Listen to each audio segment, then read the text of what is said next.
This is an easel chalkboard that I got on the clearance aisle at Hobby Lobby, but you can use Dollar Tree, you can use whatever surface you want. But we are doing this for a Mother's Day gift workshop, and we are putting the first coat on.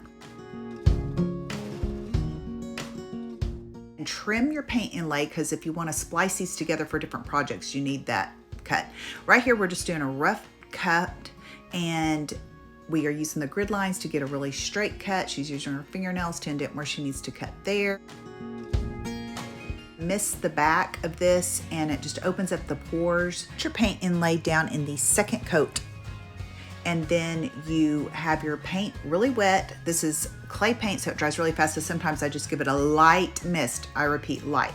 Then you put the paint side down of the inlay. I repeat, you gotta make sure you got the paint side down, and then you just smooth it out with a damp cloth, a damp sponge, or we're using a brayer to make sure that the paint inlay is contacting with your wet paint. And then you let it dry. You can let it dry for hours, weeks. You could speed it up with a blow dryer if you're impatient.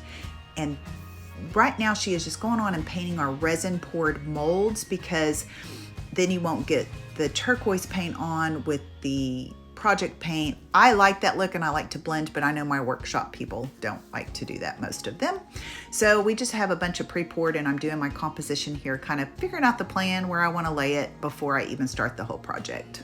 So the paint inlay will turn translucent when it is ready and dry. You can speed it along, or you can leave it on here for weeks or hours. Now you let that mister bottle spray it, and you let it set for about 30 seconds to reactivate. If the paper starts tearing, go ahead and just re-wet it, wait a little bit, and then start pulling it off. These are reusable, so let the paint side dry up and it'll be ready to reuse up to 3 times sometimes.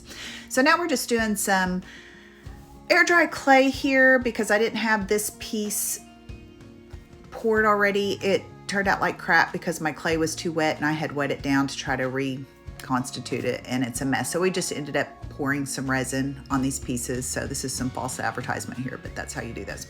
We are using a hot glue gun. You can use tight and thick is my favorite glue, because it dries super fast to do this, but I just think hot glue works especially well when you're doing it over the pieces. You know, I'm raising it up and I'm letting it, you know, trail off at the sides, which I really love that look.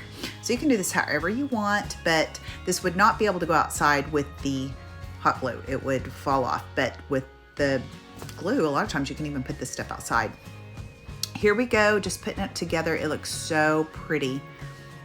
This is the thing, that paint will reactivate when you brush over it with your top coat sealer. So I mix 50% water and 50% of my water-based top coat, and I give it a spray to let it set, and then you can go over and wax it, or you can brush stroke some more full strength big top on, but it can smear if you're not careful. So Caitlin picked all the colors and the paint inlay, which is Moroccan, out, and I think it turned out so pretty. Here's another project that I used the paint inlay and the molds on, and here is an idea that you can take your air dry clay in the molds and form whatever letter you want.